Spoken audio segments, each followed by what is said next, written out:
from our Win family in San Diego, we'd like to extend our congratulations to the leadership of Win Hong Kong. Especially to each and every one of you, you're still here.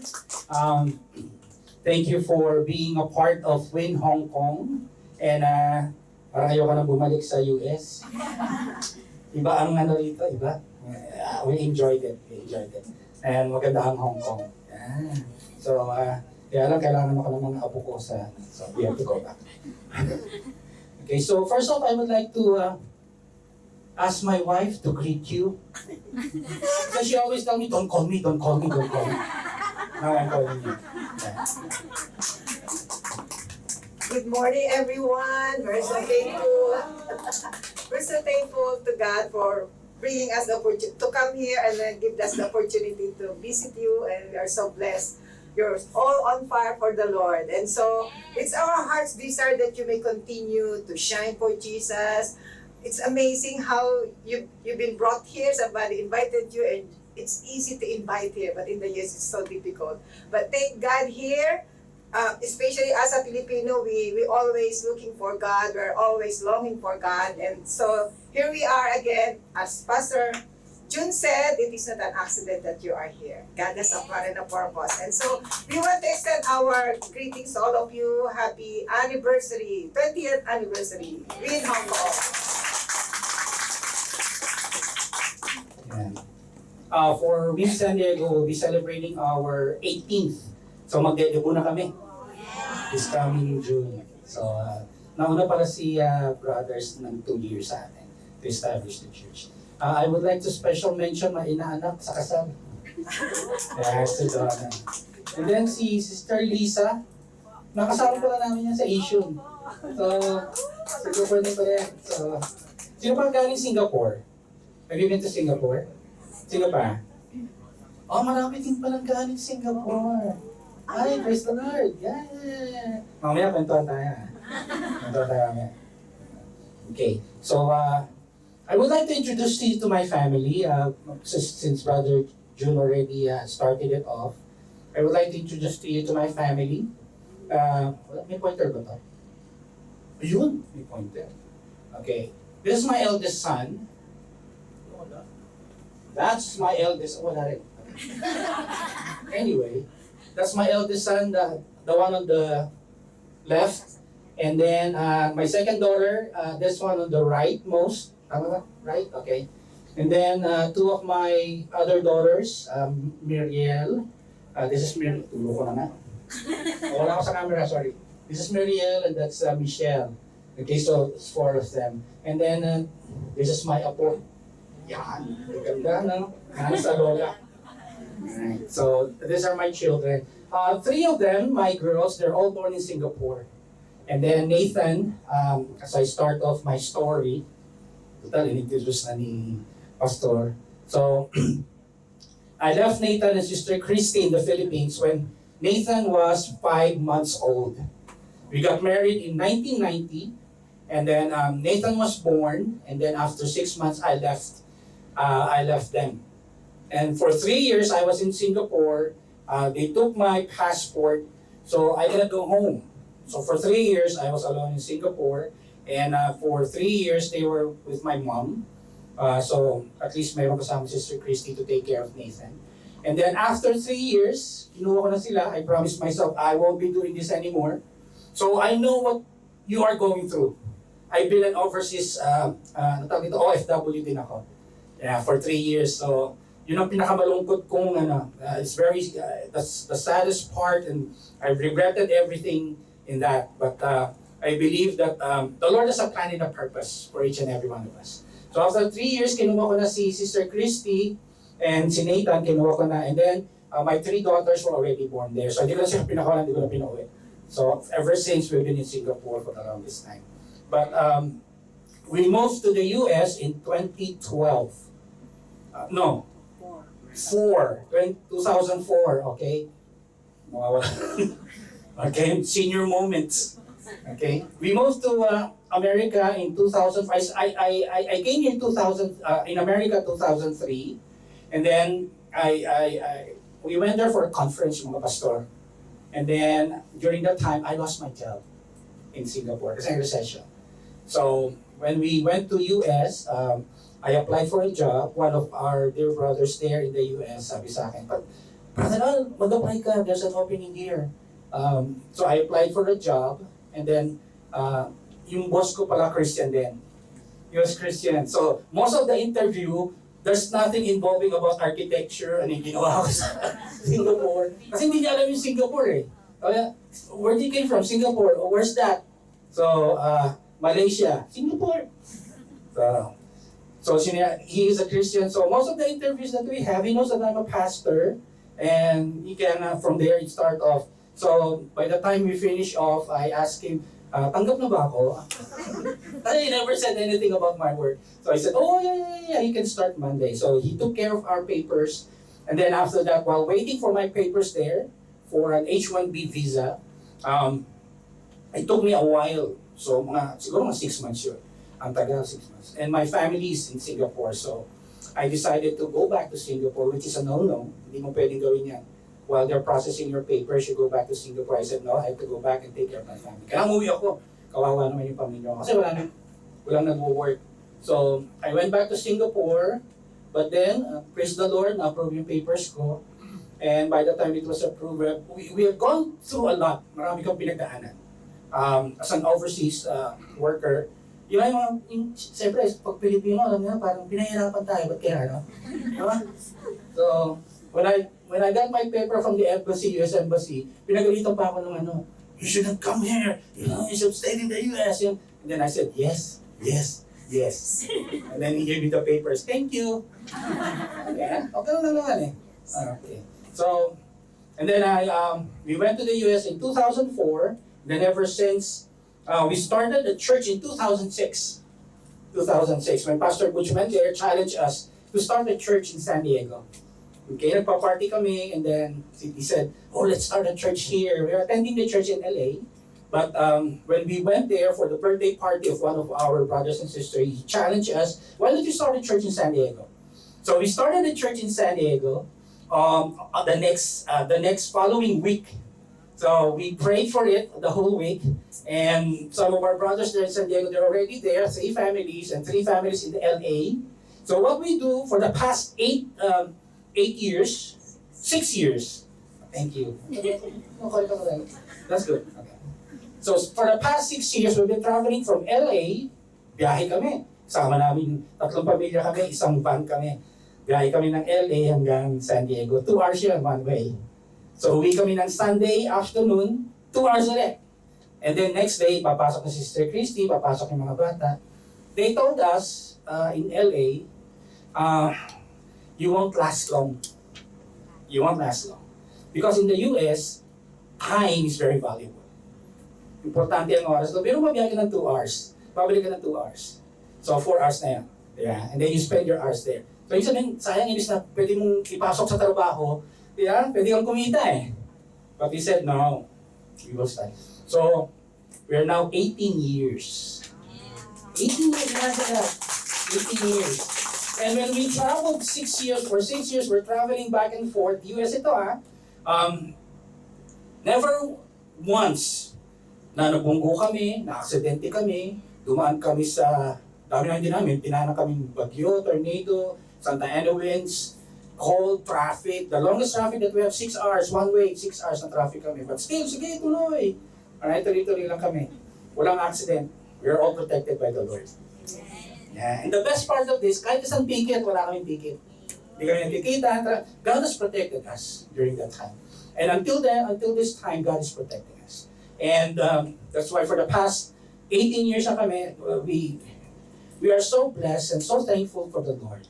And thank you to Pastor Butch and Brother June giving us this opportunity to come to you and encourage you, okay, in your walk with the Lord. And that's why I'm here today to share to you.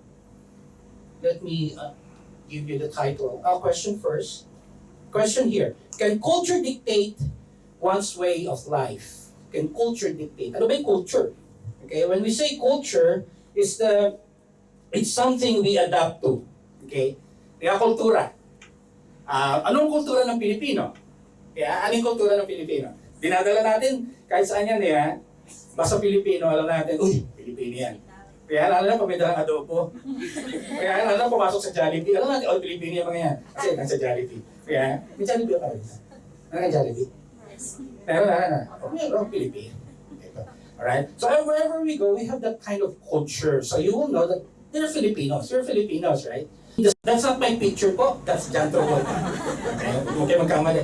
Okay? That's John Travolta. I grew up with John Travolta. I grew up with, when we were in high school, yan po ang damit namin ng high school. Pinhead. Yeah, elephant pants. Nakabukas yung aming ganito. Nakabukas lahat. Labas yung mga dip-dip namin nun. So that's the culture that we lived in. And then, alam niyo yung pizza? Ayan? Fiesta pizza. Alam niyo? Ayun yan. That's what we grew up in. Okay? And then the movie Star Wars. When the first Star Wars came out, gandang-ganda na kami ngayon. It's so beautiful. Kasi, but when you look at how they made it, it's like, ganun lang pala, parang, you know, the hype that they did. But the thing is, they're still making a hype out of the first Star Wars movie. Because that's the best Star Wars movie ever. So, that's the culture I grew up in. And kilala niyo ito? Hindi ko lolo yan, hindi ko tata yan. Huwag niyong lolo ka yan. Nagalit siya. Okay. See, the Godfather. Yeah. Okay. That's the culture I grew up in. And the thing about this culture is that, you know, you apply it in your life. Yung pananamit, yan, yung kinakain niyo, yun, na-apply niyo yan sa buhay niyo. Because that's where I grew up, in high school. In the 70s. No. Tama, high school. 70s. Parang tumanda yata ako. Yan, 70s yan eh. 80s. Who grew up in the 80s? Kaya pala. Yan, yung 80s pop. Yan sila.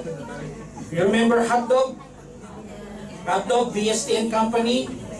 Yan, yung mga swing. Yan, 80s yan. Yeah, and then video games. We grew up with video games. And the most important thing that culture gave us, okay, is the Jesus movement. I got born again during the 80s when I was in college. 4th year college, na born again ako. And the thing about the Jesus movement during that time, when I got born again, we were all kaputukan ito, yung mga JIL, Jesus is Lord, sila Eddie Villanueva. Ganyan, that's the time that we have it. And then, during my youth, we were also excited in doing the ministry for the Lord. When I became born again, Sundays, I go to church. Okay, Saturdays, we practice. Okay, Saturdays, we go to church, we practice, we clean the church. And while we're cleaning the church, we're trying to learn drums. I was a drummer during that time in my youth, so church. And then, not only that, everywhere they want us to go, we go. Okay, merong ano doon, let's go there sa Luneta, share the gospel. We go to Luneta, we share the gospel. And then, let's go to FEU, let's do a play or a song, parang yan, yung kakanta kayo, kaya magpapalabas kayo, then you reach out to the, So we do that. So everywhere, there's a chance for us to reach out for the Lord, we go there. Any chance we go for a ministry, we really go find our ministry and serve the Lord. Okay? And then, the best thing about that, Sunday mornings, nasa church, and then after church, merong prayer and fasting. So hindi kami kumakain. From 12 to 2, hindi kami kumakain. Kaya wala kayong handa dyan, no? Fasting tayo mamaya. Kagabi may handa dito. So kumain kami, walang fasting. Ngayon may fasting, wala akong kumain. So fasting tayo lahat. Okay? So, after we finish that, 12 o'clock, prayer and fasting, and then 2 o'clock to 3 o'clock, yun na, we break our fast, and then, yun na, punta na kami Luneta. Alam niyo yung QI? Quezon Institute? Walang may alam nun, talagang napakatanda ako na. Pag sinabing Quezon Institute, yun yung may mga TV. Na TV. So, nag-share kami doon. May mga TV nakahiga, talagang nakaawawa sila kasi parang that's their last moment, hirap na hirap. And then we go there, and they never told us, nakakahawa pala yung TV. Wala kaming mask, we don't wear mask, we go there, we share the gospel, and then yung pasyente, share lang kami na share ng gospel. They never told us nakakahawa pala yun. And then we went to Talala Rosario, alam niyo yung Talala Rosario. Yung may mga ketong, leprosy. We also went there. once lang. Kaya lang, we didn't, kasi may parang fence then we share the gospel to them. So, those places that we go, it's like, God revealed to us that there are people in the world that really need the Lord. Especially in their condition. May mga need So they really need the Lord. But the thing about this is when I was going out, reaching out, that's the culture that we have. That became my culture, the Jesus movement. But the only problem with that is I devoted myself to the ministry. Alright? This is where Christians, nagkakamali mga Kristiyano dito Akala natin, ministry dito, ministry dyan, ministry doon. But we never grow in the Word. We never. Wala nagtuturo sa amin. We just go out and minister. We miss the Word. And that is what, alam niyo Lord nun We all have to grow and mature in the Word of God. Kailangan lumago tayo sa Panginoon Diyos Alright? We submitted ourselves, okay? We submitted ourselves to that very purpose. But the thing is, when I was about to graduate in 5th year college in architecture, I got a problem. Okay, I won't say the problem. Okay, another 1 hour yan Okay, okay Oh, okay. No. I got a problem, and then from that problem, nag-backslide ako. Alam niyo yung backslide? Yes. Alright? Instead of me moving forward, I went backward. Alright? I gave up everything. Ayoko na maging Christian. Ayoko nang ma-attend sa church. They're calling me to attend Bible study. Ayoko. Pumupunta sila sa bahay. Hindi ko sila pinagbubuksan ng pinto. Because I really hated Christianity. So I backslid. But here's the good story about it. Okay? And this is where I'm going to start my sermon to you. Ganda na introduction ko. Okay? It's about instilling Christ-likeness, submission. Okay?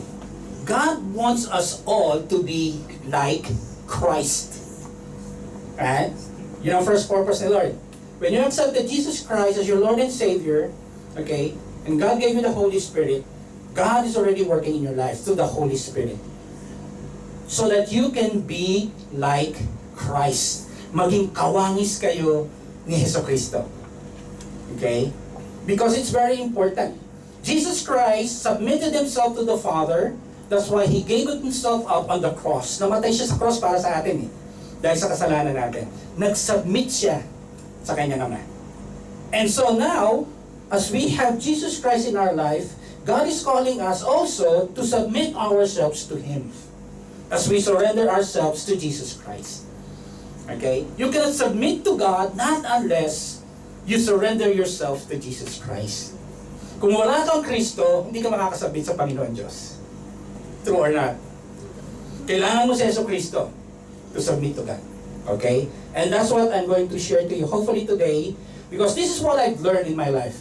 If I have the chance, kung meron ng pagkakataon na tuwing mag-share, this is what I'm going to share, submission. Because nahirapan tayo mga Kristiyano dito when it comes to submitting ourselves to God, to Jesus Christ, and submitting ourselves to the Holy Spirit. Okay? And so, that's my title for you today, Instilling Christ-likeness, Submission. And so, kung uuwi kayo ngayon, ito yung pabaho ko sa inyo. Kasi masyado kayong marami, hindi ko kayo mabigyan ng pabaho, ng pasalubong. Ito na lang, pakikuha na lang. Christ-like transformation involves like Christ's submission. Our purpose is to be transformed in the image and likeness of Jesus Christ. So you can just imagine my situation last time, ministry, but there's no chance for the Lord to transform me into His Son. Wala akong parang, it's always work Yun ang kaya sabi ni Lord, hindi importante ang work, hindi importante yan. Okay? Ang importante, maging kawangis mo si Yesu Kristo. Yun ang una. Kailangan ma-transform ka. And transformation is from the inside, hindi sa labas. Kaya in culture, di ba? We are transformed outside during our culture. In the 70s, okay, pinhead, sige yan. Elephant pants, sige yan. Yung mga lalaki, nagkaklats lang yan. Yeah? Sige yan, suot kami yan. O sige, bukas dito, okay yan, sige. We do that because that's the culture. And now that we are in Christ, our culture now is different. Because now our culture is to grow in the image and likeness of Jesus Christ. To be transformed. And one of the best illustration of transformation is the caterpillar. Ano sa Tagalog yung caterpillar? Ano sa Tagalog yun? Ano sa Tagalog yun? O sige, Pilipino tayo, no? Hindi nyo alam? Caterpillar din. Naiintindihan natin, di ba? Ano sa Tagalog yun? Alam sino may alam? Uod. Worm yun eh. Uod, di ba worm? Yeah. Bulate, hindi naman bulate. Sansan yun eh. Ano, never mind, basta caterpillar. Okay. Mahirap na, mag-ano pa tayo, didibati pa tayo. Okay. When we say caterpillar, alam natin yung caterpillar nagiging butterfly, di ba? So just imagine the caterpillar. So ugly, you know, just crawling there in the branch. And then one day, he decided just to cover himself with this cocoon. And then one day, open up the cocoon, open up his wings, and fly away. Naging butterfly. Caterpillar became a butterfly. Di ba ang ganda ng butterfly? Yun na yan eh. The same thing is true with what's happening to us. We're being transformed. Okay? Kaya lang, mahirap pag we're being transformed eh. Nahihirapan tayo. Kasi the same is true with the caterpillar. He hide himself. Okay, to be transformed. Mahirap kaya yun, lalabas yung pakpak mo, wala ka ng mga kaya. It's hard eh. That's why for us as Christians, to be transformed, it's gonna be hard for us. It's hard. Even Jesus Christ said, in this life you will have troubles. So it's not easy being a Christian. When I became a Christian, ba't dumami ang problema? Dumarang sa problema. Tayo dadaan sa problema eh. Kahit we thought being a Christian is like, oh, all blessings yan, Christian yan eh. God loves me. But no. We are going through trials, we're going through problems, especially for us OFWs, duman tayo sa mga problema eh. Yeah? Ang hirap kaya ng OFW, being separated from our loved ones. I experienced it, so that's why I know what you're experiencing right now. But the thing is this, as long as we commit ourselves to be transformed, God, through His Son Jesus Christ, through Christ's example, through Christ's submission to God, we are there as well. Hindi tayo nalalayo kay Kristo. If Christ did it, we can do it. Kaya sa atin parang mahirap na. Right? It's not. Because we are in Christ. And Christ is in us. And we have the Holy Spirit. We are empowered by the Holy Spirit. Sometimes we forget we have that eh.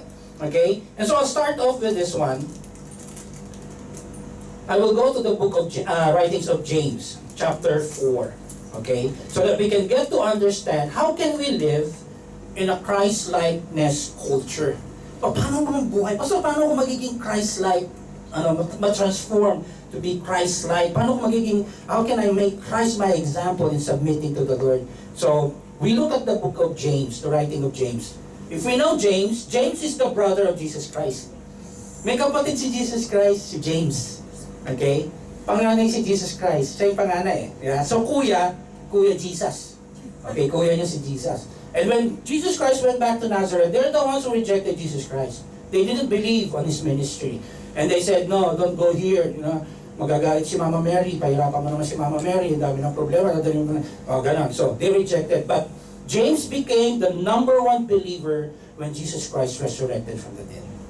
And he was the head of the Jerusalem church. So, this letter that he's writing is for the Jews. He's writing to the Jews to encourage them to continue on growing in their walk as Christians. So, the same is true. While James is writing this to the Jews who are Christians to encourage them to grow and mature, it's also the same for us. Okay? So, treat this as James writing to you. Okay, Dan? Okay? Alright? Okay, so, James, verses 1 to 2. What causes fights and quarrels among you? Don't they come from your desires that battle within you? You desire, but you do not have. Okay? So you kill. You covet, but you cannot get what you want. So you quarrel and fight. You do not have because you do not ask God. Right? So here, James is telling them, kasi you have your own desires. When Nathan was born, I had that desire to take care of my family. Right? The only way that I can take care of Nathan as my child is to go abroad. Kasi in the Philippines, it's very hard eh. Right? It's very hard. So, I decided, my desire, to go abroad. Okay? That's that desire I have.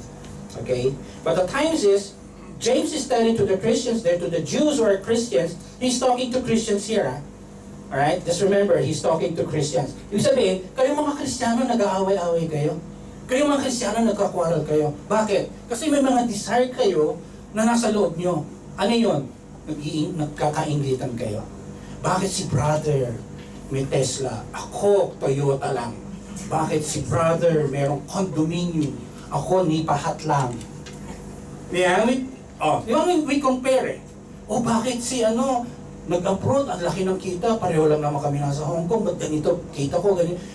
Yan, as Christians, hindi mawawala yan eh. We're human beings eh. Hindi na mawawala, hindi masama yan. Kaya lang kasi, sabi dyan ni James, bakit ganyan kayo? You desire, but you do not have. Umabot na sila sa ganyan, no? Nagpapatayan na sila. You covet, but you cannot get what you want. So anong ginagawa niya? Nag-aaway kayo, yung kaingitan, ganyan. So sabi niya, you do not have because you do not ask God. Mga Kristiyano kasi ito eh. Wala ka kasi you do not ask God. Yeah? So may sister na lumapit sa'yo, ay, pwede bang pautang? Pautangin mo naman ako, I'll buy something. Ano bibilin mo? Handbag. Napaka-importante naman yata sister niya. Yeah? You're buying a handbag. So, ano gagawin mo? O sige, pautang. But the thing is, sometimes, yung pinutangan mo, mas may singilin. Yeah, yung sarili ganun eh. Yeah, ikaw pa yung nahihiyang maningin. Yeah, so, ano nangyayari? Nag-aaway kayo. So, even in a Christian church, it happens. Right? Nagkakaingitan, nag-aaway. So, yun ang sabi ni James. Okay? So, you do not have, kaya sabi mo kay sister, okay, bago kita pahiramin, nag-pray ka na ba na kailangan mo ng bag? Pinag-pray mo ba yan kay Lord? Oh, pinag-pray ko. Ang sabi ni Lord, Michael Kors ang piling ko. Ganyan, sumasagot si Lord eh, Michael Kors pa eh, no? Sumasagot, Michael Kors. O sige, kaya lang, wala akong ngayon eh. Gusto mo, let's pray for it. You do not have because you do not ask God. Wala kanyang bag. Kasi, pray tayo, let's pray. Tanong is, when you ask, you do not receive. So after 1 week, wala namang kwento yung prayer mo, sister. Hindi ako nagkabag. Bakit? Bakit hindi ka nagkabag? Kasi, because you ask with wrong motives.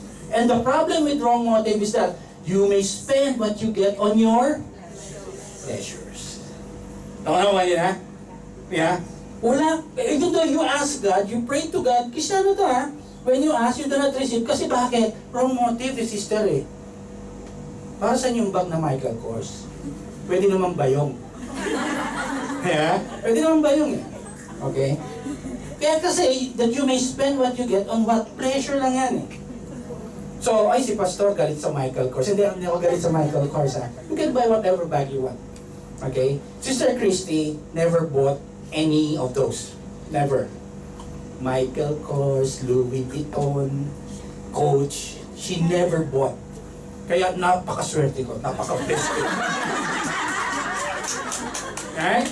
But she was blessed all the more kasi binibigyan siya ng mga bag na gano'n. Yeah. Kaya kung ang dami niyang bag, pero mga Michael Kors, they're all given. She never bought one. I bought one for her birthday. Mas ginagamit niya yung bigay. Oh, that's true eh. So, God will bless you anyway. Yeah? Kaya lang kasi, every time you ask what? With wrong motives. That's why James spelled out, itong problema nyo mga Kristiyano. Okay? Itong problema nyo. Ang sabi niya, you adulterous people. O, pag sinabi na adulterous, yeah? When we say adulterous people, what? You're nakikiapit. Yeah, ha? You have a wife, you have a spouse, but now you go to other people. But that's not what Jesus Christ, James is talking about here. He's saying that, he's saying, don't you know that friendship with the world, parang boxing, kailangan dito. Okay. James is saying, hey, don't you know that friendship with the world means enmity with God? Okay, when we say enmity, okay, kasi when adulterous people, he's saying, when you sin and when you look at things this way, he's saying that, okay, when you get friends with the world, bakit ano yung friendship with the world? It's like, you want all the things in the world, material things. Alright, you desire for these things. Pastor, so masama mag-desire ng bigyan ko ng magandang bahay yung mga anak ko, pamilya ko. Hindi naman masama yan. Totoo, hindi masama. Masama bang bigyan sila ng sasakyan para mag-ikabuhay sa Pilipinas? Hindi rin po masama yan. Okay, I'm nothing against that. Ang problema lang, wrong motives. Gusto mong magkasasakyan is because for your own pleasure. Gusto ko makita akong may Tesla ako. Yeah? O gusto ko makita nila meron akong Mercedes. Status symbol. Right? It's just status symbol eh. What's the difference with having a Mercedes and having a Hyundai? There's no difference. The price, big difference. But they both, pag sinakyan mo yan, point A to point B, makakarating kayo eh. Yeah? Hindi mo lang kailangan Mercedes eh. Hindi mo lang kailangan, di ba? Practical. Right? But the thing is, wrong motives nga. So ngayon, sabi ni Paul, hey, you adulterous people, you became friendship with the world. Ngayon, it's because of your looking for all these things, you become adulterous, you love the world, you became friends with the world. And God is now saying to you, I will, sabi nga dyan, anyone who chooses to be a friend of the world becomes an enemy of God. Sabi ni James, it's a hard saying, ha? If you're looking for all these things, rather than looking out for God, following God, mga Kristyano kayo, dapat hanapin yung Panginoon Diyos. Anong hinahanap nyo? Kotse, bahay, pera. Pera pa rin. As long as we can get money, hanggang may trabaho, sige, let's go. Because you want the money. Now as Christians, seek for the Lord. Seek for the Lord. Kailangan, paano tayo magiging kawangis ni Yesu Kristo? Kung ang sinisik mo pera, ang makakamukha mo, sino? Sino yung nasa pera niyo? Si Mao Zedong ba? Sino yung sa pera niyo? Sabi kami si Thomas Jefferson, si Ben Franklin, yun ang makakamukha mo. Yeah? When you seek for money, yun ang makakamukha mo. Kasi money yung hinahabol mo eh. Di ba sa Pilipinas, sino? Si Aquino, yun, basta ganun. Okay? Kasi pera ang sinisik mo eh. But sabi ni Lord, no, seek me first. So now, changes are reminding them, but magiging kaaway ng Panginoon Diyos. Ngayon, yung mga naging kaaway ng Panginoon Diyos, sasabihin nila, kaaway ko Panginoon. Hindi, tayo ang may gawa nun eh. Because you seek the world, you now become an enmity with God. Okay? So now, hindi na tayo bumabalik sa Panginoon. Kasi we'd rather cheat on the Lord with the world system. Ano ba yung world system? The world system says, serve yourself. Serve yourself. That's the world system. Okay? Ano sabi ni James? Then the Lord said to me, okay, it's because you became adulterous. Okay? We are being reminded of a sharp label that James gave adultery. And this is the story of Hosea. Hosea got married to a prostitute. So as a prostitute, palipat-lipat ng lalaki yan. Right? But look at what God reminded Hosea. Hey Hosea, God the Lord said to him, go, and love your wife again. Even though she commits adultery with another lover. Because this will illustrate the love of the Lord, okay, with Israel. God still loved Israel, even though they sinned. Okay? Even though the people have turned to other gods and love to worship them. The same is true with us. When we love the world, God, magiging opposed ang God sa atin. Why? Because He wants us to go back to Him. Balik ka sa akin, anak. Don't look out for all these things. I can bless you with all those things. That's why we became an enemy of God. It's because of our fault. We look at the world, we'd rather have the world than having God Himself in our life. Although we have Christ, We are born again, but still, this is our failure as Christians. Yeah, because we want what? We want we want hindi pleasure, but the more you seek, the more it becomes it nagiging nababago yung pananaw mo eh. You're now looking out for these things in the world. And that's adultery. Kasi we're already in Christ. So if you're already in Christ, you'd rather seek for the Lord. God wants you to seek Him. God wants you to know Him. Seek ye first the kingdom of God and His righteousness. no. Seek ye first the kingdom of God and His and all. Right? Remember, all. Hindi naman sinabi and some. And a few, hindi. Sinabi niya, and all these things. Ano ba yung all these things? What covers all things? Lahat. All things nga eh. Right? Yeah, all things. So, everything that we need, God will give it to us. But the most important thing is what? Seek ye first. Seek God first. And that's why if you become adulterous, you seek all these things in the world, God will oppose you.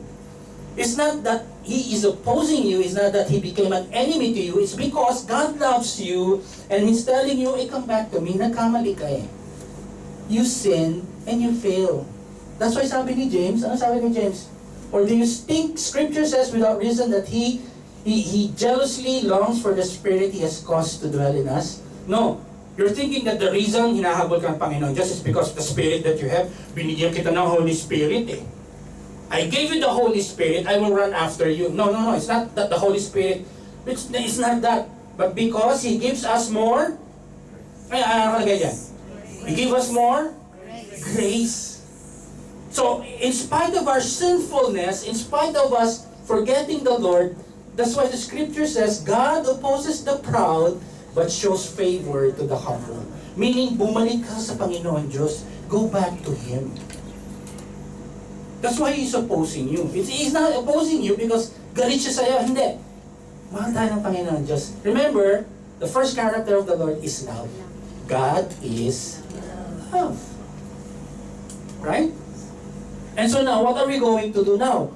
So, since He opposes the proud, but He shows favor to the humble. So in spite of you being proud with all these things, when you acquire things, it makes you proud.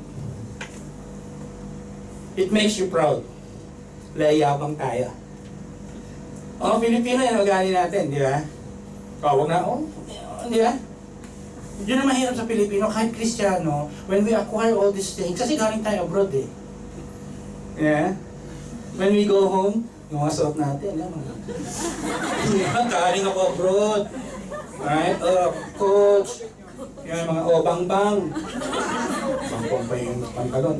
Di ba? We became proud eh. Kaya nga God opposes the proud. So as children of God, anak ka ng Diyos eh. Dapat maging halimbawa ka. You have to shine. And how can you shine? You become humble. Para magliwanag ka, you remain humble before the Lord. And we experience that in our lives. Talagang hinumble kami ni Lord. God humbled us. To a point wherein nasa point kami na, Lord, ayaw na namin, we don't want this life. But God is so good. He allows us to go through all these things for us, what? To be humbled before the Lord. And I could never stand here before men preaching the Word of God, sharing the Word of God, not unless He humbled my heart. Even as a preacher, as a pastor, I can be proud. Yeah. Dumating ako dyan, kailangan may silya ako dyan. Sa harap. Kaya pinalis ni Sister Lisa yung mga pagkakas. Ay, please, pastor dyan, may silya. Joker lang ako ha. Friend tayo ha. BFF tayo. Di ba? Parang, siyempre, pastor ako, kailangan. Kape si pastor, kape si pastor. No. We're all the same before the Lord. While I'm standing here before you, we're all the same in the eyes of the Lord. Wala akong pinagkaiba sa inyo. We're all the same level before the Lord. Anak tayo ng Diyos. Yeah? We're all children of God. Parang pinatapos niya ng preaching ko. Yeah? We're all children. That's why He gave us what? Grace. Grasya ng Panginoon. You know, alam niyo ba yung grace? They are new every morning. Pagising mo sa umaga, bagong grace yan. Hindi na uubos. Laging grace, mercy, every day. So that's why in your mahirap yung buhay nyo, ang grasya ng Panginoon nandyan. He will see you through the day. Lord, ang lungkot ng buhay ko. I'm separated from my family. I experienced that. During our time, walang computer. Hindi pa uso cellphone. Ganun kami katanda. Kaya ba, Sir Jun? Sir Jun, yeah. Every time I remember that, it brings tears to my eyes eh. Kasi kayo, you're blessed eh. Blessed kaya. May cellphone ka, ayan, kinukunan ako ng system. Kaya, during our time, walang cellphone, walang computer, no Facebook. Wala. All we do is write letters. We write letters and we buy phone card. Ay, nabutan niyo yung phone card? Ay, phone card yun. So, tuwing tatawag ko kay Sister Christine, ubusang sweldo ko sa phone card. Kasi ganun ako kalungkot. Hindi ko, I'm not used to it. I grew up in a family where we are all together, always. Kakain kami, we're together. Lalabas kami family, we're together. We go to church together. Everything. My father allowed us to grow up that way. So for me, separated from my family, it's like I failed as a father. But what can I do? I need it. We have a need. So ngayon, every time natatawag ako kay Sister Christy, eto ang conversation namin ha. Siguro makaka-relate kayo. Ring! Hello, Daddy! Tapos sagot ako. Sabi ko, sa sineta, ang tabi ko ng gatas, ang mahal ng gatas, ang mama. Sa oras, that's 1 hour. So just like that. Nagkaintindihan na kami. Okay na. So, kaya nung after 3 years of my contract, I really said, no, you have to come with me. You have to go there. Even her brothers and sister, and wala pa si nanay na. The brothers, especially the brothers, they told me when we were about to leave, why do you have to bring them to Singapore? They can stay here, we can take care of them. No, ako ang asawa eh.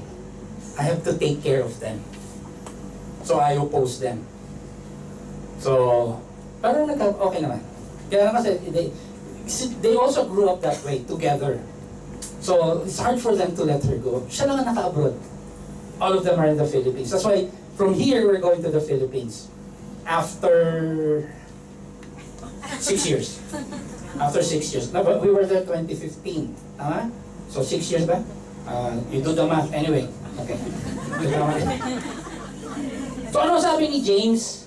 So we have the grace. So how can we escape God opposing us? I don't want to be proud before the Lord. Lord, forgive me. So ano sabi ni James? Do this. Submit yourselves. Hindi lang submit yourselves to God. Then, submit yourselves. Sabi ni, then! Sorry. Submit yourselves then to God. Ganyan ang mag-page po. That's what James is telling us. Us to realize the importance of the verse. Submit yourselves, hindi lang submit yourselves to God. Submit yourselves, sabi ni, then! Sorry. Submit yourselves then to God. That's what James is telling us. Now, how should we respond when we realize we've been been on the world's path again? Bumabalik tayo sa pagkamundo eh. Sabi niya, submit yourselves to God. Give up getting what you want. Okay, this is the hardest thing. Give up getting what you want and willingly receive all the good that God can give. Again, I repeat, give up getting what you want. Pastor, I will give up my Michael course. Give up mo na. And willingly receive all the good He gives. God is good. He loves us. If you have that Michael course, hindi mo naman magdadala sa langit eh. Right? Ipangungutang mo pa. Right? Sabihin niya si Pastor galit na galit sa Michael course. Yung iba nagtatago na ng Michael course. No, wala. No, it's not the material things, it's the principle involved. Because we don't want to be as Christians to be worldly. following the world. Sabi nga ni Lord, no, you tend to be proud with all these things. Nakaka-proud. It brings you, pagdating ng Pilipinas, di ba, may banda ka pa, nandiyan siya, dumating na. Kaya, tapos tatutuling lechon. Kaya, sige, bili tayong lechon, bili tayong baka, katay na. Lahat kinatay. Why? For you to be proud. Yeah? Pag uwi mo, Jollibee, pwede na. Kaya, pwede na yung Jollibee. Sasabihin naman siya, ano ba yan? Galing abroad, Jollibee lang. No. I'm not doing this for you. I'm doing this for me. Because I don't need to be proud for the Lord. Kaya, even though masama tayo sa nakapaligid sa atin, but tama ang puso natin sa Panginoon Diyos, mas importante. Because God's concern is our heart. God's concern is our soul. That one day when we leave this world, we will be with Him forever. That's the concern. And when we get to heaven, pagdating mo sa langit, sabihin sa'yo, welcome, my son or daughter. Come into the presence of the Lord. O di ba mas maganda yun? Kahit ako, yung culture dictates, kahit kasing gandang lalaki ako ni John Lloyd. Yeah. Ba't tinatawa? Well, people are saying, Pastor, kamukha mo si John Lloyd. Yeah. Inuulit-ulit pa ni Pastor. Yeah, sinasabi, kahit dumating ako sa langit, kamukha ko si John Lloyd. Pagdating ni Lord, I don't know you eh. Lord, John Lloyd? No, I don't know you. It's mahirap yun eh. Yeah. Gusto niyo makita His Son, Jesus Christ. When you stand before the Lord, He sees His Son in you. He sees His Son, Jesus Christ. And that's why when He sees His Son, welcome Him into my presence. That's most important thing. We all need all these things. We all need it. Don't get me wrong. Kailangan natin lahat ito. But we don't focus on them. We focus on God. Okay? So, hindi pa tapos ha? Because submission to God is a discipline of abstinence. If you want to discipline yourself before the Lord, mahirap yan. Pag sinabi mo discipline, hirap yan, Pastor, discipline. Kaya, when I grew up in the martial law days, remember martial law days? Yeah, disiplina. Same is true as we walk with the Lord.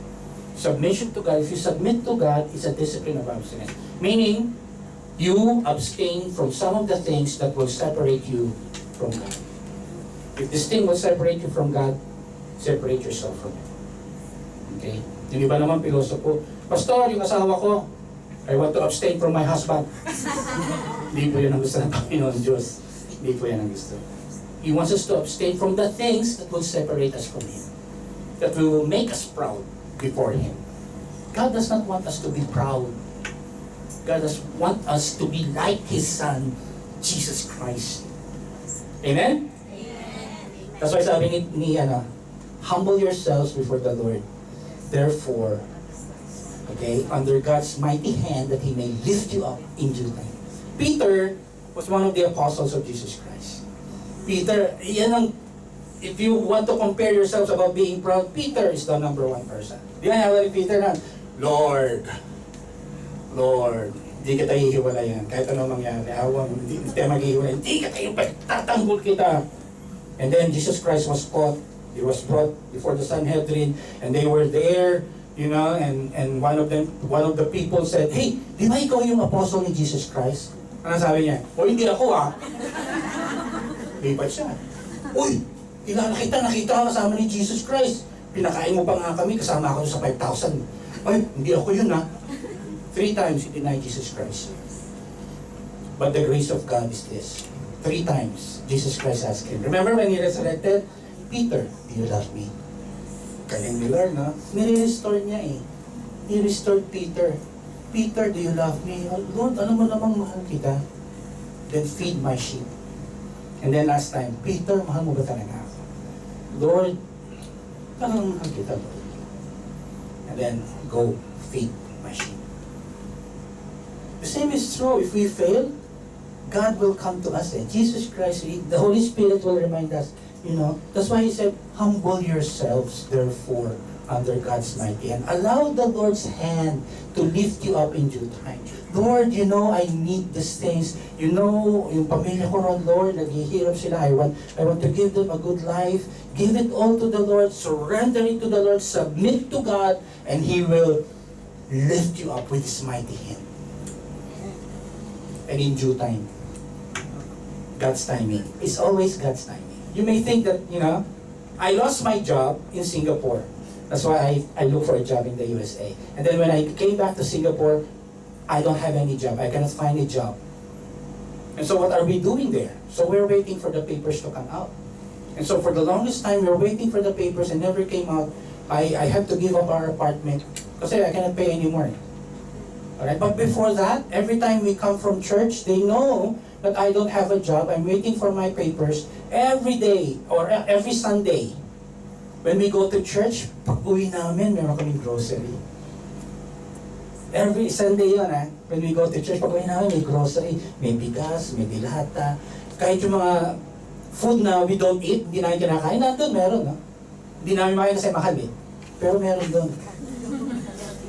Tapos yung mga kasambahay namin, mga katulad nyo, domestic helpers. Alam nyo, binibigyan yung anak ko ng pambaon sa school. Hindi sa amin binibigay doon sa anak ko. Matalino sila eh. Kaya sabi, you keep this as your baon. Yan huwag mong bigay sa daddy mo Yung binibigyan nila ng baon, kasi they go to school, still go to school. But the thing is this, there's one time that we are so, you know, we don't have any money anymore. Nakapulot si Sister Christy sa restroom. Nakakuha siya ng kwintas. Sa Singapore, gold there is it's really good. So, nakuha niya yun, and then sabi niya, I found this, and balik natin sa may-ari yan. So, sabi ko, no, balik. Kasi pag binalik mo sa may-ari, sa security guard, baka yung security guard ang magka-interest. Yeah, hindi niya i-announce na may nawala. So, she went there, she said, there's someone who lost this. So, can you please announce, and then we'll come back. So, kinuha na yung So, bumalik kami. No, walang kumuha. Nobody got. Nobody, So, ginawa namin, sinanla namin. $700, right? $700. Yung kwenta sa $700. So, what happened to the $700? When we got to the pawn shop, and they said, $700, that's the best I can give. Pwede 1,000. No, 700, 900. No, 700. No, 800. No, tawaran pa eh. So, we got the money, and look at the spirituality of my wife. He said, 700, meron tayo pera. Sister Christy said, no, give it to the church. Give it to the church. And I was looking at $700.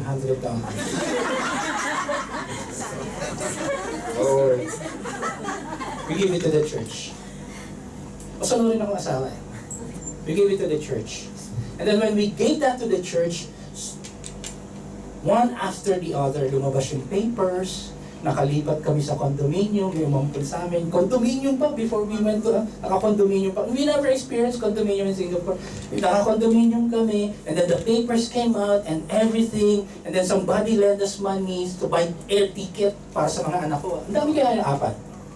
So all the blessings came in. God checked our hearts. Will you be, $700 sa pagpapalit mo, Panginoon Diyos? Sabi na, hindi, Lord, we'll give it to you. Because during that time, I believe the church need right for the renovation of the church. Tama ba, Mami? Hindi rin. Ewan ko, mali-mali ang mga story. Okay. So, because when we say submit, or surrender, it's synonymous with investment. Pag sinabi na investment, di ba? Kikita ko dyan. Investment eh. Right? So when you invest, an act of devoting time, effort, energy to particular undertaking, the expectation of what? A worthwhile result. So when you surrender yourself, it's like you're investing. Meaning, when you give yourselves up to the Lord, when you submit to the Lord, there's that expectation of a worthwhile result. Worthwhile result. Because God is good. He won't give us something bad. It's always good. Kaya kasi tayo nakatingin tayo sa bad. Right? We cannot wait. We cannot be patient. Right? So sabi niya, ito yung mga reasons for not submitting. Fear. Ayoko mag-submit sa Lord. Why? Takot ako. Because ang sabi ni Matthew, do not fear for those who kill the body but cannot kill the soul. Because rather fear him who can destroy both soul and body in hell. We'd rather look at men. Kung ano yung sasabihin ng tao sa paligid natin. No. They can only kill the body, but the soul they cannot. But God can. Rather, what we're saying here, fear not. Fear the Lord. Ano ba? Bakit tayo hindi nagsasabit? Control, self-reliance. This is what the Lord says. If you want to control your situation, controlin tayo. Lord, I can control my situation. Wala ako ng work, kaya ko yan, Lord. Nahanap ako ng ibang trabaho. Right? But the Lord is saying, no. Let not the wise boast of their wisdom, or the strong boast of their strength, and the rich boast of their riches. No, they cannot do that. Okay? Hayaan mo lang sila. Mag-boast sila na mag-boast. Bahala sila sa buhay nila. But the thing is this. Okay? Jeremiah said, but let the one who boast about this. Ito yung sa atin, ha? Alright, take this, ha? That they have the understanding to know me. Tayo, we have the understanding to know who God is. That I am the Lord who exercises what? Kindness, justice, righteousness on earth. For this I delight. God delights in for His children to receive what? Kindness, justice. Pagtatanggol tayo ng Panginoon Diyos, we are so tired of our life, naghihirap tayo. No, God is just. And He is righteous. Whatever you need, He can give to you. Because we give ourselves. This is the delight of the Lord to help His children. You want to be controlled and self-reliance? Give yourself up. Surrender. Submit to the Lord. Huwag kayong matakot. Alright? And this is the thing, lacking understanding. Yan ang problema ng Kristiyano. We don't understand who God is. Why? Hindi tayo nagbabasa ng Bible. Paano makikilala si Lord? Yeah? If you don't... Pag nanligaw ba kayo, yeah? Pag niligaw ko si Sister Christy, sinabi mo siya, oh, halika na, magsama na tayo. Hindi pwede yun. Yeah? Magkakaroon kayo ng relationship, So sabi niya, you have to understand, oh Lord, you are so good. Galing mo, Lord, you're so good. You're ready to forgive. Kaya nagkamali ako, Lord, you're ready to forgive. So full of unfailing love for all who ask for your help. So you ask the Lord for help, and He is what? He is loving, unfailing love, oh. Ba't ayaw pa nating lumapit sa Diyos? Teach me your ways. Kaya sabi, teach me your ways, Lord. And, oh Lord, that I may live according to your truth. May exclamation point. Pag may exclamation point yan, di ba? That I may live according to your truth. Hindi galit, hindi galit si Ana. Kaya parang ina-emphasize niya. Alright? There's the emphasis. Kaya sabi niya, grant me purity of heart so that I may, what? Honor you. Ganyan kabait ang Panginoon Diyos. Ba't ayaw mo pa ibigay yung sarili mo? Look for the Lord. Understand who the Lord is. Read the Word of God. Diyan mo lang makikilala. Bible study. Self-devotion. Devotion kayo. You read the Word, study the Word of God. That's where you get to understand who God is. So that you won't have the lack of understanding of God's true character. First off, God's true character is love. Whatever you're going through right now, God loves you. No matter how hard it is, God loves you. No matter how lonely your life is, mahal ka ng Panginoon. Hindi ka nag-iisa. Just imagine kung wala kang Diyos. Yeah? Hindi, meron akong Diyos, I know God. Oh nga, you know God. Di ba? But meron ka bang tiwala sa Panginoon Diyos? Iba yung nakakakilala, iba yung nagtitiwala. Yeah? Bago kayo mag-asawa, kailangan magkaroon kayo ng what? Kailangan you get to know the spouse, and then you trust the person, right? Kasi you won't give up your life to someone that you don't know. Correct? Amen. So that's why you have to get to know the person. The same is true. Kailangan makilala mo si Lord muna. Get to know who God is. So, when we get to know God, kalimutan mo na lahat yung mga hindi, sabihin kalimutan ko ng pamilya ko, hindi. Kalimutan mo na lahat yung needs na hindi importante sa Panginoon Diyos. Kasi God will take care of it for you. We experience it already. Kaya ganun na lang ang namin. That's why I gave up my architecture in LA just to go full-time. In the USA, in our church, when they have all this R2, they apply R2 visa for pastors. And they cannot work. They only have to pastor and preach. I have an H1 visa because I'm working. Alright? So now, it's like bivocational. That's what they call bivocational. Some of you are doing that here. You're bivocational. You're working at the same time. But when I got my green card, this is my covenant with the Lord. Lord, once my green card come out, I'll go full time. Baliktad ako. Yung iba, nakuha yung PR nila, out of their R1 visa, they got their PR, nawala, giniwa pang pagpapastor, nagtrabaho. Ako baliktad, I give up my work, I go full time. Ganun kasurrender kami sa Lord. And He took care of us ever since. Hindi nag-anong Panginoon. He's always taking care of my family. And now my children, they have a wonderful, beautiful life. It's because they're also, nasa church din sila eh. My daughter, one of my daughter playing drums, one of my daughter praise and worship leader, one of my daughter teacher sa kids, and one of my son former music instrument siya. We're all serving. Sister Christy's there, she's the intercessor. She likes to pray, so that's why later on, if you want to be prayed on, don't approach me, approach her saying prayerful eh. Ako makukuha niya sa akin sermon. Pastor, ang lungkot ng buhay ko. Anong problema mo? Sabi naman ng Lord, you will have troubles in your life. O, anong problema? Pastor, I have trouble. Eh, sabi nga ng Lord, you will have trouble eh. Punta ka kay Mrs., magpag-pray ka. Baka naman matakot kayo lumapit sa akin, ha? I can also pray for you. Okay, walang problema yan, walang problema. Okay. Holding toward the end. Jesus turned and said to Peter, get behind me, Satan. Even Peter, he called Satan. Why? Because you are a stumbling block to me. You do not have in mind the concerns of God, but merely human concerns. As children of God, our concern is of God.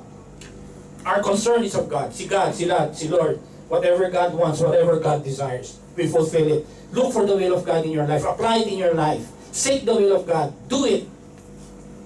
That's the concern of God. Don't concern, yung merely human concerns. It won't give you anything. If you're more concerned about humans, yung sasabihin sa inyo ng tao, uy, si ano yan, galing Hong Kong yan. Daming dalang hopya. Galing Kowloon, bakit daming dalang siopaw niyan. Tama ba? Yeah? Ganun ang human concerns eh.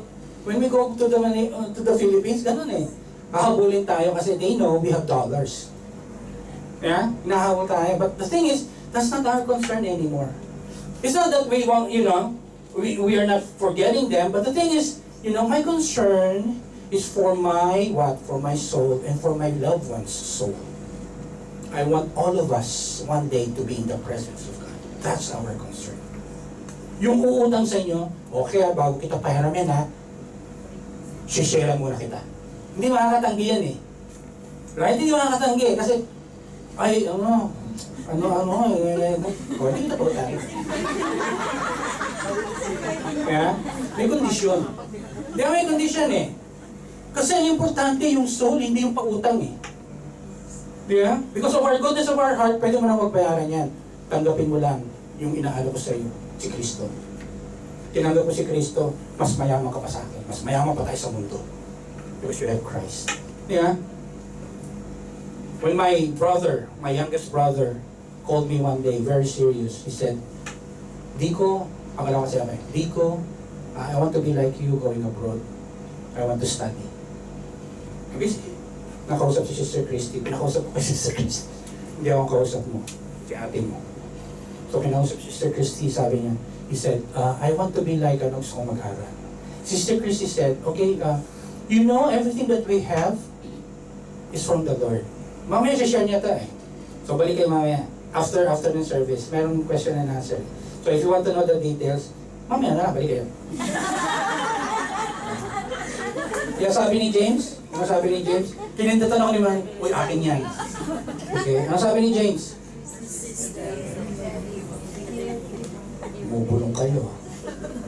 Resist the devil and he will flee from you. All these things that you're experiencing is the devil.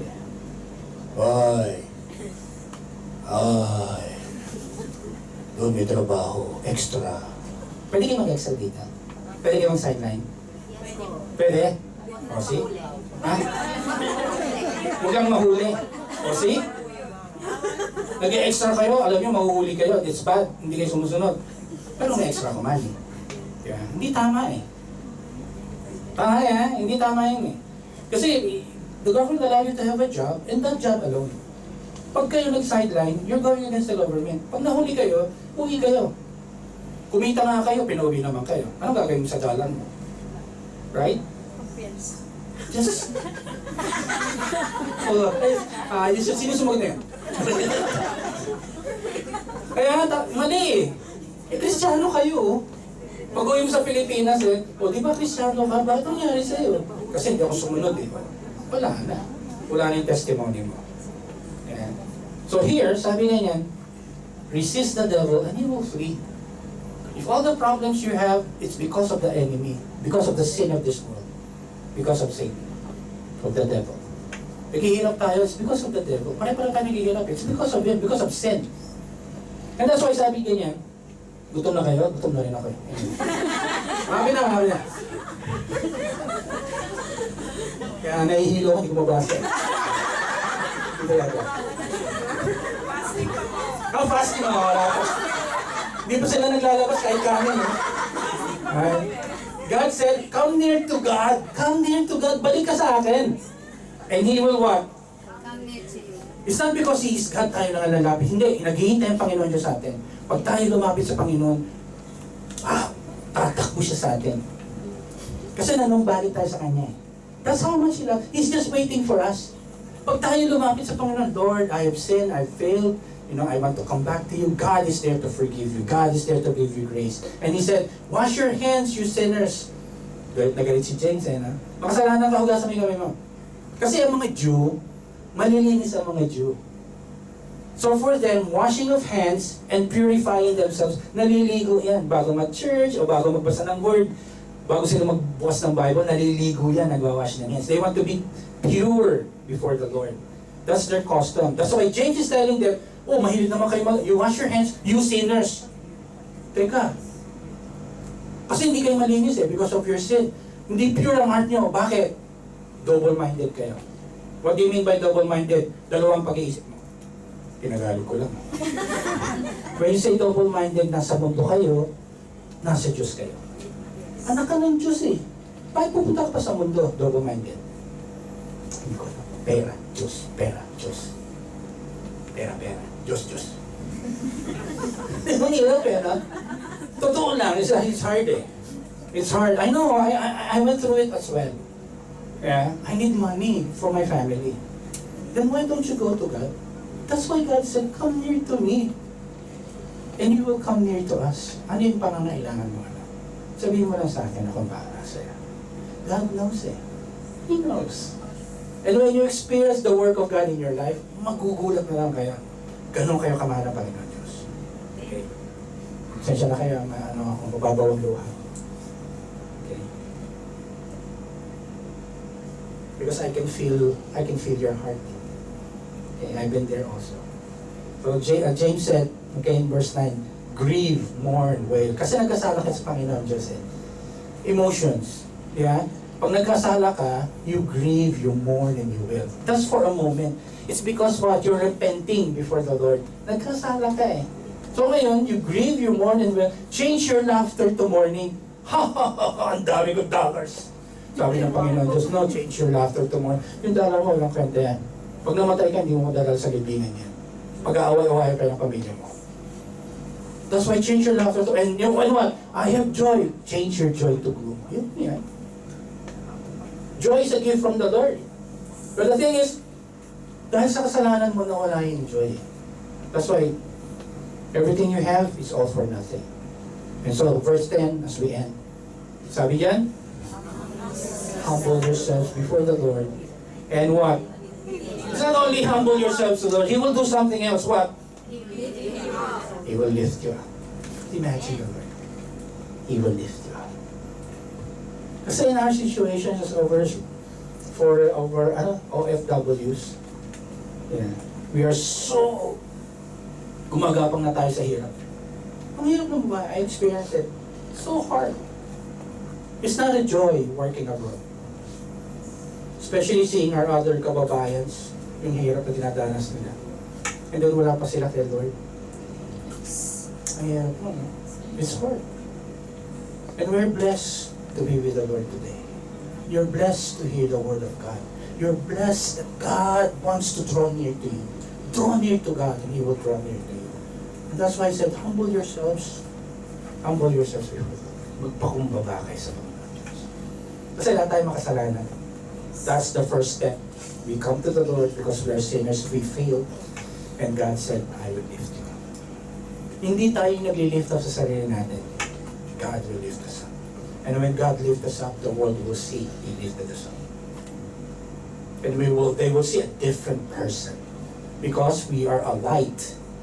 We become a light and a salt to them. Amen? Wala pa yung kanin. Di ba? Tuloy ko, wala pa yung kanin. I think that's the end. No, here. Submission to God requires real humility. Mahirap magpa-humble eh. It's hard eh. But God requires it. We can be transformed in the image and likeness of His Son, Jesus Christ, when we humble ourselves before Him. The idea here is to completely turn from our sin to resolve that we will serve God and begin again. True repentance. God called us to be transformed in the image and likeness of His Son. Yun lang naman ang plano ng Panginoon sa say. Maging kawangis tayo ng anak niya. And Christians never understood that. We have to submit, humble ourselves. We have to be transformed in the image and likeness of His Son, Jesus Christ. And as He transforms us, as we make Christ an example, as we submit to Him, I follow Christ because He submitted Himself to God. I will follow that. I will submit myself to God the way Jesus Christ submitted Himself. And God will transform us. If you know Christians who are really followers of the Lord, before you sila nakilala, before they come to the Lord, and now that you know them as Christians, you will see the difference. Malaking pagbabago. You can see the difference in their life, changing, being molded by the Lord. Here, when I backslide, I'm worse than ever. I was not drinking before, as syempre, Kristiyano. Now I backslide, umiinom ako. But I never smoke. Inom lang. Natuto akong uminom. Kasi pinainom ako lang banog eh. Kasal nung kapatid niya, pinainom ako lang banog. Ayan, natuto akong uminom. Sarap kaya lang banog. Anyway, time na daw. Wala tayong kanin. Okay. So today, as you hear the Word of God, He's talking to you personally. You may hear it from me, but the thing is, God is speaking to you today. We are to be like Christ, to live in Christ-likeness, so that God can mold and change us into the image and likeness of His Son. As we bow our heads before the Lord today, eyes are closed. I won't call you to stand, but it is a matter of your personal relationship with the Lord. What we're doing here is a personal relationship with God. It's not about religion. Hindi religion itong ginagawa natin. Because God's concern is personal. You as a person, you as His creation, you who have the Spirit of God. Today, as the Lord speaks, today as the Holy Spirit moved in your hearts, I believe God wants you to return to Him. God knows our problems. He created us. God knows what we're going through. And it's because of sin, that's why we're going through all these things. But God said, humble yourselves. Come to me, and I will come to you. And if you want to do that today, to have that wonderful relationship with Jesus Christ, pangunguna ako sa isang panalangin. I will lead you in a prayer. This prayer will not save you. It's Jesus Christ who will save you. I'm just going to lead you in a prayer so that you will have the courage to come before the Lord, say this prayer, and personally come into relationship with Jesus Christ. And if you want to do that today, just follow me in this prayer. Let's pray. Heavenly Father, I come to you today a sinner. Father, I believe that your Son, Jesus Christ, died for me because of my sins. Father, today, I repent of my sins, humble myself, and come to you, believing that your Son Jesus died on the cross, he was buried, resurrected, ascended into heaven. They are praying for me. Jesus, come into my life. I now make you my Lord and my Savior. Thank you, Father, for your great love for me. In Jesus' name I pray. Amen. Let me pray for you. Heavenly Father, my brother, sister, said that prayer with all their hearts, accepting the grace and mercy that you offered to them through your Son Jesus. Father, today they're starting that wonderful relationship with you. As they humble themselves, Father, today you are transforming them through the Holy Spirit that you have granted to them today. They are now being transformed in the image and likeness of your Son, Jesus Christ. And as they follow, Father, I believe you will change them, you will mold them, until one day they will stand before your presence. So Father, I pray for each and every one of them. Father, I thank you for your love for them. Father, I pray, bless them, Lord. Whatever they need, Father, answer it according to your time, will, and purpose. In their loneliness, Father, may you be their joy. In their time of seeking, Father, that they may find you. Because you're the only one who can understand them. And so, Father, I commit each and every one of us here today, and we thank you, Lord. And we give glory to you, Father. For this is our prayer. In Jesus' name. Amen. God bless you all. Amen.